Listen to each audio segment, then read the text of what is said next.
మరో 50 రోజుల్లో ఎవరేంటో ప్రజలే తేలుస్తారన్నారు సజ్జల. తాము ఎన్నికలకు సిద్ధమవుతున్నామన్నారు. శంఖారావం కదలిరా పేరుతో చంద్రబాబు తిరుగుతున్నారని, అయితే చంద్రబాబు సభలు ఎందుకో ఎవ్వరికీ తెలియదన్నారు. వాలంటీర్ల వ్యవస్థ అద్భుతమని మేం చెబుతున్నాం, జన్మభూమి కమిటీలు అత్యుత్తమమని చంద్రబాబు ఎందుకు చెప్పడం లేదని ప్రశ్నించారు సజ్జల. ఢిల్లీ బయలుదేరి వెళ్లారు సీఎం రేవంత్ రెడ్డి. ఢిల్లీలో ఏఐసీసీ పెద్దలని కలవనున్నారు ఆయన. కేబినెట్ విస్తరణ, నామినేటెడ్ పోస్టులతో పాటు లోక్సభ ఎన్నికలపై కూడా ఈ పర్యటనలో చర్చించే అవకాశం ఉంది. తెలంగాణలో గ్రూప్ 1 నోటిఫికేషన్లను రద్దు చేసింది టీఎస్పీఎస్సీ. 2022లో 503 పోస్టులతో నోటిఫికేషన్ విడుదలైంది. పేపర్ లీకేజ్ కారణంగా ఒకసారి ప్రిలిమ్స్ రద్దయింది. సరైన నిబంధనలు పాటించలేదని రెండోసారి రద్దు చేసింది హైకోర్టు. ఆ తర్వాత 503 పోస్టులకు మరో 60 కొత్త గ్రూప్ 1 పోస్టులకు సర్కార్ గ్రీన్ సిగ్నల్ ఇచ్చింది. తాజాగా 563 పోస్టులతో త్వరలో కొత్త నోటిఫికేషన్ ఇచ్చే యోచనలో ఉంది టీఎస్పీఎస్సీ. బీజేపీ విజయ సంకల్ప యాత్ర పోస్టర్ ని విడుదల చేశారు కేంద్ర మంత్రి కిషన్ రెడ్డి. రేపటి నుంచి మార్చి 2 వరకు ఈ యాత్ర కొనసాగనుంది. 114 అసెంబ్లీ, 17 ఎంపీ నియోజకవర్గాల్లో రథయాత్రలు కొనసాగుతాయి. 106 సమావేశాలు, 102 రోడ్ షోలు కూడా నిర్వహిస్తారు. తెలంగాణ ప్రజలను 10 ఏళ్లుగా బీఆర్ఎస్ మోసం చేసిందన్నారు కిషన్ రెడ్డి. బీఆర్ఎస్, కాంగ్రెస్ 2 కుటుంబ పార్టీలే అన్నారు. చీకటి రాజకీయాలు తాము చేయబోమని, ఎట్టి పరిస్థితుల్లో కూడా బీఆర్ఎస్ తో పొత్తు ఉండదన్నారు కిషన్ రెడ్డి. ఈ నెల 22న ఢిల్లీకి వెళ్తారు పవన్ కళ్యాణ్. ఢిల్లీ పర్యటన తర్వాత జనసేన అభ్యర్థుల పేర్లను ప్రకటించే అవకాశం ఉంది. ఢిల్లీలో బీజేపీ పెద్దలతో చర్చించిన తర్వాత సీట్లు ఖరారయ్యే అవకాశం ఉంది. రేపటి పవన్ కళ్యాణ్ భీమవరం పర్యటన వాయిదా పడింది. ఈ నెల 21న హెలికాప్టర్లో భీమవరం వెళ్తారు పవన్ కళ్యాణ్. దీనికోసం భీమవరంలో ఏర్పాట్లు చేస్తున్నారు. పవన్ భీమవరం నుంచి పోటీ చేస్తారని జనసేన పశ్చిమ గోదావరి జిల్లా కార్యదర్శి చంద్రశేఖర్ తెలిపారు. చంద్రబాబుతో చర్చకు సీఎం జగన్ అవసరం లేదని, తాను స్వామిదాస్ సిద్ధమన్నారు ఎంపీ కేశినేని నాని. 2014 నుంచి 2019 వరకు ఏం అభివృద్ధి చేశారో చర్చకు తాము సిద్ధమన్నారు. అమరావతిలో ఒక రాజధాని కట్టి అదే అభివృద్ధి అని చంద్రబాబు అంటున్నారని, రాష్ట్రంలో 10,000కు పైగా సచివాలయాలు సీఎం జగన్ కట్టడం అభివృద్ధి కాదా అని ప్రశ్నించారు. చంద్రబాబు కుటుంబం, వారి అనునాయులు ప్రభుత్వం సంపదను దోచుకోవడం అభివృద్ధా అని ప్రశ్నించారు. పేర్ని నాని నోట కూడా కుర్చీ మడత డైలాగ్ మొదలైంది. టీడీపీ నేతలు కుర్చీలు మడత పెట్టడంపై పేర్ని నాని సెటైర్స్ వేశారు. అద్దెకు తెచ్చుకున్న కుర్చీలు మడత పెడితే ఏం ప్రయోజనమని సెటైర్ వేశారు నాని. అవన్నీ టెంట్ హౌస్ లో అద్దెకు తెచ్చుకున్న కుర్చీలే అన్నారు. మీ కుర్చీల్ని 2019లోనే జగన్ మడత పెట్టేశారంటారు. కొత్తగా మడత పెట్టడానికి ఇంకా ఏం మిగిలేదన్నారు పేర్ని నాని. బాపట్ల ఎమ్మెల్యే కోన రఘుపతిపై మాజీ ఎమ్మెల్సీ అన్నం సతీష్ ధ్వజమెత్తారు. బాపట్లలో 100 కోట్ల రూపాయలు సంపాదించి ఎందరినీ ఇబ్బంది పెట్టారని ఆరోపించారు. పార్టీలతో సంబంధం లేకుండా బరిలోకి దిగి ఇద్దరం ఇండిపెండెంట్ గా పోటీ చేద్దామని సవాల్ విసిరారు.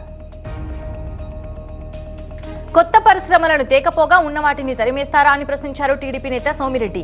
Minister for money culture Kakani ఆగడాలతోనే తమిళనాడుకు కృష్ణపట్నం పోర్టులోని కంటైనర్ టెర్మినల్ వెళ్లిందన్నారు. అయితే చంద్రబాబు సీఎంగా ఉన్న సమయంలో రాష్ట్రానికి పరిశ్రమలు, పెట్టుబడులు తీసుకురావడానికి అహర్నిశలు శ్రమించేవారన్నారు.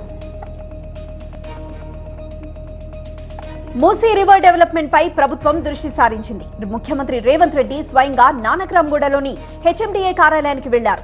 మూసీ నది పరివాహక అభివృద్ధిపై అధికారులతో సమీక్ష నిర్వహించారు. Musi river boundaries, location sketch తో పాటు పలు వివరాలను సీఎంకు వివరించారు HMDA joint commissioner, Musi river board MD Amrapali. CM Revanth రెడ్డిని మర్యాదపూర్వకంగా కలిశారు శ్రీ శ్రీ శ్రీ త్రిదండి చిన్నజీయర్ స్వామి వారు. ముఖ్యమంత్రిని ఆయన నివాసంలో కలిసి సమతా కుంభు 2024 శ్రీ రామానుజాచార్య 108 దివ్య దేశాల ద్వితీయ బ్రహ్మోత్సవాలకి ఆహ్వానించారు. గత ఏడాది సమతా కుంభు తొలి బ్రహ్మోత్సవాలను ఘనంగా నిర్వహించారు. ఈసారి కూడా మరింత వేడుకగా సమతా కుంభు వేడుకలను నిర్వహించనున్నారు. దీనికి సీఎం రేవంత్ రెడ్డిని ఆహ్వానించారు చిన్నజీయర్ స్వామి. స్టేట్ ఫైనాన్స్ కార్పొరేషన్ చైర్మన్ గా బాధ్యతలు స్వీకరించిన సిరిసిల్ల రాజయ్య డిప్యూటీ సీఎం భట్టి విక్రమార్కను ప్రజాభవన్ లో కలిశారు.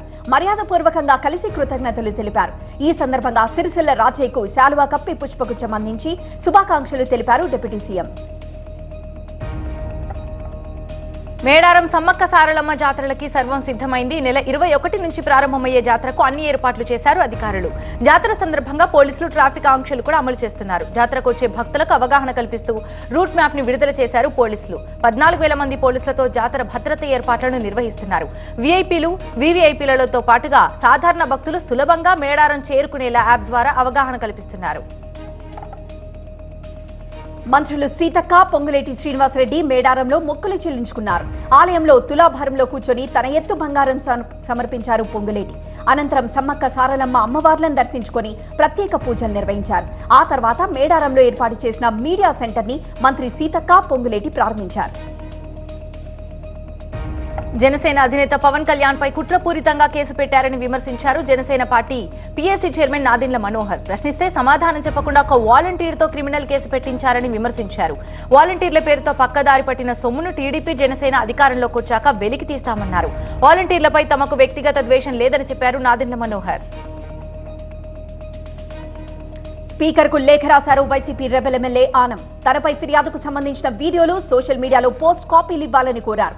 ఇవాళ విచారణకు హాజరు కాలేనని తెలిపారు ఆనం. మరికొంత సమయం కావాలని కోరారు. అటు ఆనం బాటలోనే మిగిలిన 3 ఎమ్మెల్యేలు కూడా తమకు మరింత సమయం కావాలని కోరారు. టీడీపీ నేత బోండా ఉమ్మపై Vijayawada central YCP incharge MLA Vellampalli కీలక వ్యాఖ్యలు చేశారు. తనను చూసి బోండా ఉమ్మ భయపడుతున్నారని, అందుకే తనపై తప్పుడు ఆరోపణలతో ఫిర్యాదు చేశారని వెల్లంపల్లి ఫైర్ అయ్యారు. చంద్రబాబుకే భయపడలేదు, బోండా ఉమ్మకు భయపడతానా అంటూ హెచ్చరించారు వెల్లంపల్లి. తాను ఎన్నికల్లో ఎక్కడి నుంచి పోటీ చేయాలన్న నిర్ణయం ఇంకా జరగలేదన్నారు సినీ నటుడు వైసీపీ నేత అలీ. ఈ వారంలో సీఎంఓ నుంచి తనకు కబురు రావచ్చని తెలిపారు. రాజకీయాల్లో ఎవ్వరూ ఎక్కడి నుంచైనా పోటీ చేయొచ్చని చెప్పారు. పార్టీని నమ్ముకున్న వాళ్లకు అవకాశం ఇవ్వాలనే ఉద్దేశంతోనే కొన్ని చోట్ల సిట్టింగ్ స్థానాల్లో మార్పులు జరిగాయన్నారు. సినీ గ్లామర్ ఉన్నా ప్రజలు ఓటు ద్వారా సమాధానం చెప్తారన్నారు. మాచర్లలోని పీడబ్ల్యూడీ కాలనీలో ఎమ్మెల్యే పిన్నెల్లి రామకృష్ణారెడ్డి ఇచ్చినటువంటి ఇళ్ల స్థలాలను పరిశీలించారు TDP incharge Julakanti Brahma Reddy.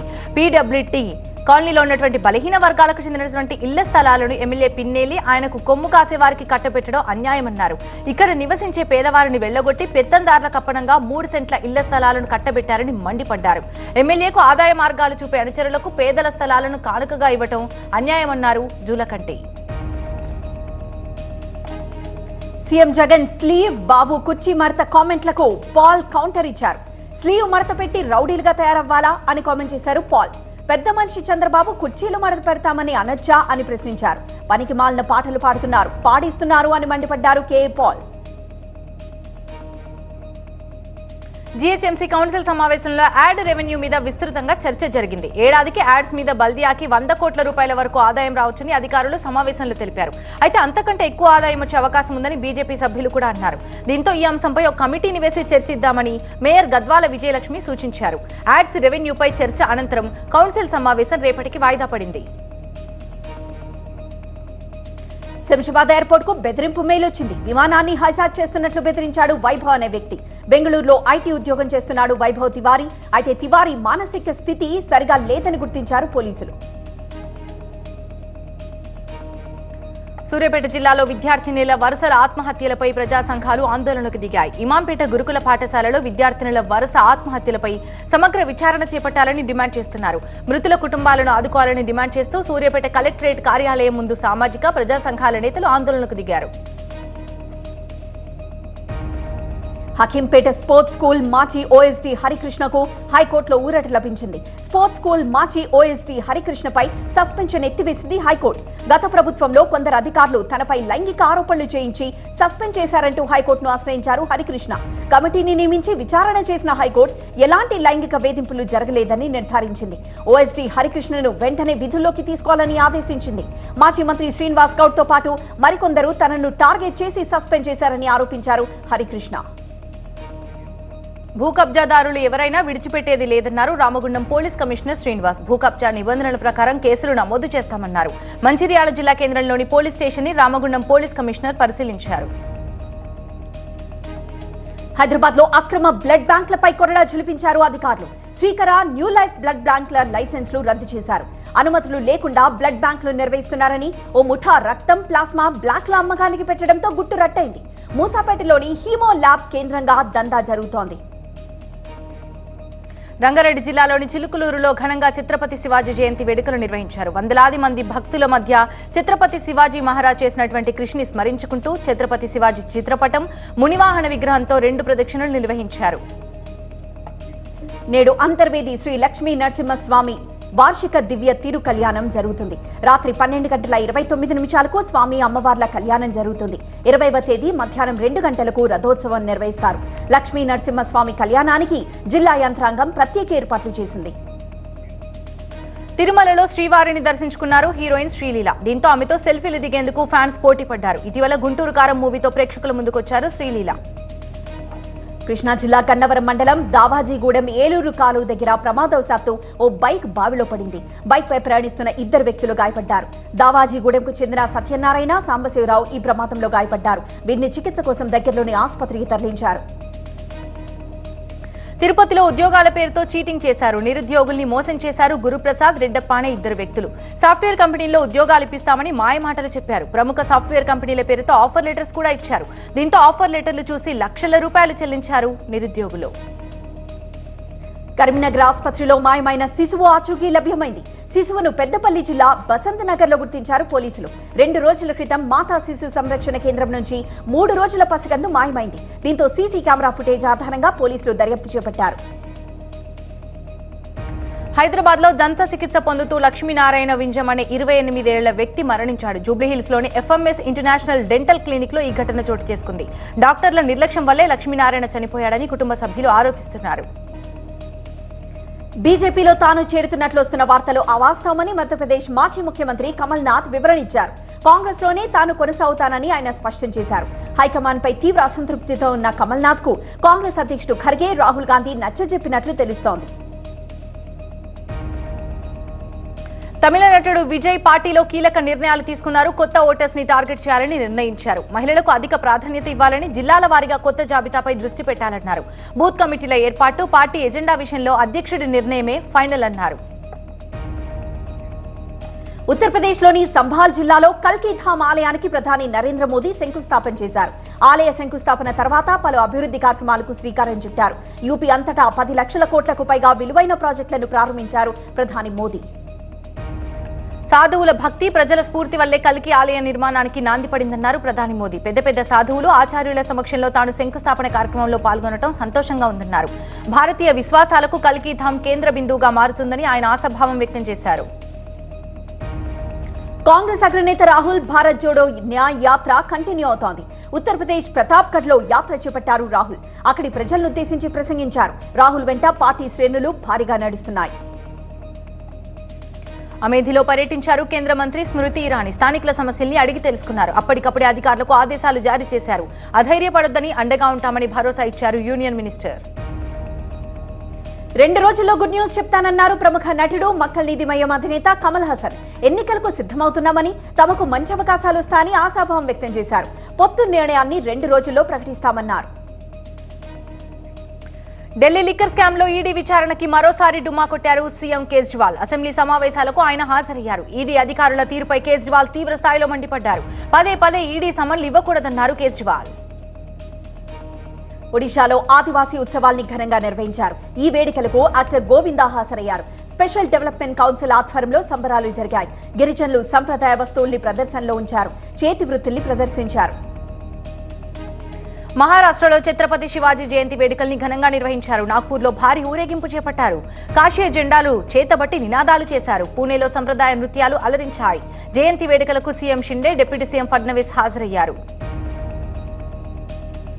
Most wanted Maoist నేత హిడ్మా స్వగ్రామంలో పోలీస్ క్యాంప్ ఏర్పాటు చేశారు. ఛత్తీస్గఢ్ సుక్మా జిల్లా జేగురుగొండ పిఎస్ పరిధిలోని పుప్పర్తిలో కేంద్ర బలగాలు క్యాంప్ పెట్టారు. 40 ఏళ్ల తర్వాత మావోయిస్టుల ఇలాకాలో జాతీయ పతాకం ఎగరేశారు పోలీసులు.